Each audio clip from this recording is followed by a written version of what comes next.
রাসূল সাল্লাল্লাহু আলাইহি ওয়াসাল্লাম ওনার কাছে আল্লাহ সাহায্য আসতো, জিবরিল আলাইহিস সালামও আসতো, তারপরেও কখনো তিনি নিজের ভাগ্য আল্লাহর হাতে ছেড়ে দিতেন না। আমাদের মতো যা করে আল্লাহ, আল্লাহ ভরসা বলে কখনো নিজের ভাগ্য আল্লাহর হাতে ছেড়ে দিতেন, বরং নিজের সাধ্যের সবটুকুন দিয়ে তিনি চেষ্টা করতেন। তারপর তিনি ভরসা করতেন কার উপর? আপনি হিজরতের ঘটনাটা দেখেন।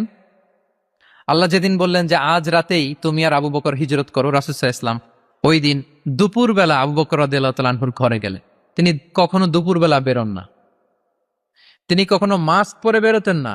সেদিন তিনি মাস্ক পরে বেরোলেন, খারাজা মুতাকান্নিয়ান, মুখ ঢেকে বেরোলেন। আবু বকর রাদিয়াল্লাহু তাআলা আনহুর ঘরে যেয়ে বলেন, আবু বকর আখরিজ মান ফিল বাইত, ঘরে যারা আছে বের করে দাও, প্রাইভেট আলাপ আছে। আবু বকর রাদিয়াল্লাহু তাআলা আনহু বললেন, ইয়া রাসূলুল্লাহ, আসমা আর আয়েশা একজন তো আপনার পরিবার আর একজন তার বোন, আমরাই তো, বলেন। রাসূল সাল্লাল্লাহু আলাইহি ওয়াসাল্লাম আশ্বস্ত হলেন, বললেন যে আজ রাতেই আমরা হিজরত করব।